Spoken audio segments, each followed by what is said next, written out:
Yesterday, the U.S. signed a deal with the Taliban that may lead to a full withdrawal of U.S. troops from Afghanistan. Since it began in 2001, the war has claimed the lives of more than 2,400 American troops.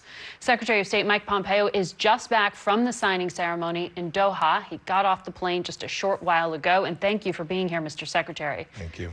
So this is significant, and according to the deal that was released, the U.S. will bring down troops to 8,600 in the next 135 days, and then if conditions are met, a total withdrawal within 14 months.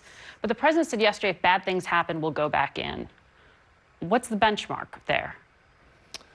Yes, ma'am. This was a historic day.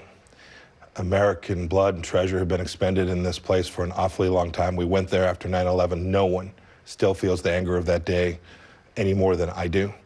But it was time, and the Taliban knew it was time. President Trump has allowed us to take the fight to the Taliban these last 2 years, and we have done so. It's why they, for the first time, have announced that they're prepared to break with their historic ally, Al-Qaeda, who they've worked with, much to the detriment of the United States of America. You can see it. Go read the document. The Taliban have now made the break. They've said they will not permit terror to be thrust upon anyone, including the United States, from Afghanistan. This is historic in that way, and no one should underestimate the Trump administration. You can see our work on counterterror, whether it's al-Baghdadi, Qasem al-Rimi, the work that we did against Qasem Soleimani. This is a president who is committed to defending and protecting the American people. We'll do that every place we battle against terror, whether that's Afghanistan or any of the other dozens of places we push back each and every day. How long would it take to get U.S. troops out? Because you're saying this is based on conditions. That means the Taliban has to follow through on a few things.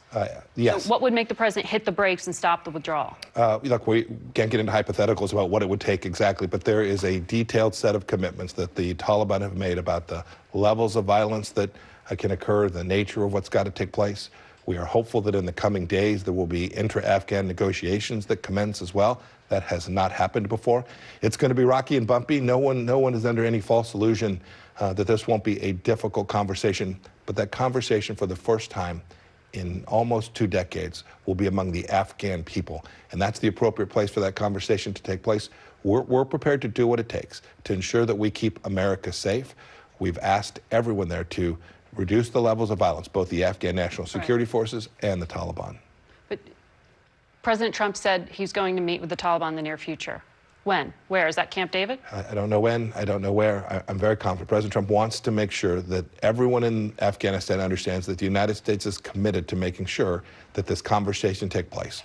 We've been at this for an awful long time. You recounted the loss of American life. There's a better path forward. The Taliban now know this because of the work that we've done, and President Trump will be actively engaged in helping us get the conditions right and beginning this journey that the first step was taken in Doha yesterday. We're going to take a break and continue the conversation on the other side of it. Please stay with us. We are continuing our conversation with Secretary of State Mike Pompeo, who is just back in the U.S. after signing a deal with the Taliban in Doha. And just that statement alone is kind of amazing. You are the first U.S. cabinet official to ever meet with a member of the Taliban. I think you actually met with one of the founding members of the Taliban who was involved. I met with their senior negotiator yesterday, yes. You called them terrorists in the past. Do you still consider the Taliban terrorists? They have an enormous amount of American blood on their hands. And apparently in a partnership still with Al-Qaeda. Nope, they said yesterday, signed a document, the gentleman I met with agreed that they would break that relationship and that they would work alongside of us to destroy, deny resources to, and have Al-Qaeda depart from that place. And you trust that? Don't trust anything. We're going to deliver. It's about actions. The agreement set out the conditions, it set out the space, but no, this deal doesn't depend upon trusting anyone.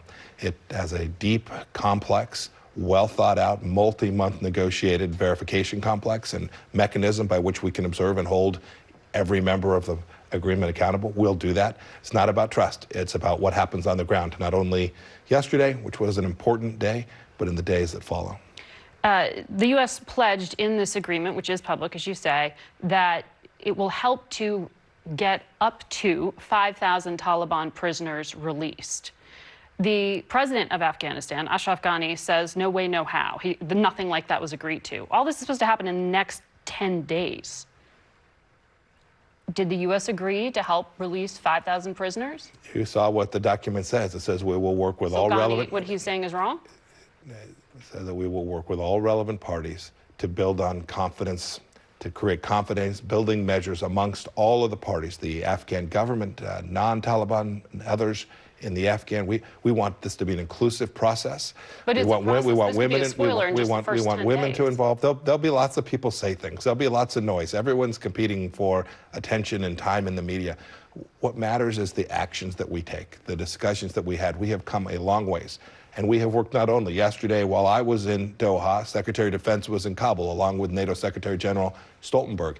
They made a declaration. There was a commitment from the Afghan government too. We've made a lot of progress. No one's under any illusion that this will be straightforward. We've built an important base where we can begin to bring American soldiers home, reduce the risk of the loss of life of any American in Afghanistan, and hopefully set the conditions so the Afghan people can build out a peaceful resolution to their, now what for them is a 40-year struggle. Well, putting 5,000 or up to 5,000 fighters back on the field is would have a significant impact on any of the implementation, one would think.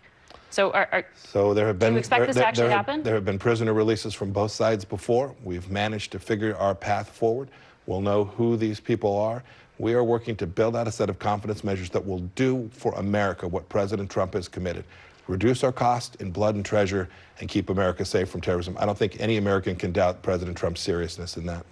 Congresswoman Liz Cheney, Republican, and about 20 allies who you know wasn't very happy with you this week, though, because she released a public letter saying that there are problems with this, that you are pretending that the Taliban can be counterterrorism partners, and saying, you know, the Taliban's still allied with al-Qaeda, and pointing out you personally, when you were a member of Congress, she suggested wouldn't accept a deal like this, that you raised concerns about secret side deals that the Obama administration had cut with Iran back then, so that any kind of annex. Yes. She says there are secret annexes to this deal. I'm happy to talk with her. There are no annexes that the members of Congress won't have a chance to see. Meaning there are classified details that will be shared with Congress? The public document was released yesterday. There are 2 implementing elements that will be provided. They are secret. They are military implementation documents that are important to protect our soldiers, sailors, airmen, and Marines. Every member of Congress will get a chance to see them. They're classified secret. There aren't any side deals. Remember, the side deals I was complaining about were deals that the American side never got to see. John Kerry never got to see those side deals. This is not that. This is a fully transparent arrangement. And so there's no deal to keep a certain U.S. military presence in Afghanistan. The document that was made public yesterday is the complete agreement. The implementing elements of that will be available for every member of Congress to see. Know this. I saw what Congresswoman Cheney said, and I have an enormous amount of respect for her. The American people should know Donald Trump is not going to take words on a paper. We're going to see if the Taliban are prepared to live up to the commitments they'd made. The Bush administration and the Obama administration both tried to get the words that were on the paper yesterday, that the Taliban would break from al-Qaeda publicly. We got that. That's important. Now, time will tell if they'll live up to that commitment, is our expectation. They have promised us they will do so, and we'll be able to see on the ground everything they do or choose not to do. Well, it's a historic agreement. Thank you Secretary, very much, thank you for coming on to talk about it. We'll be right back.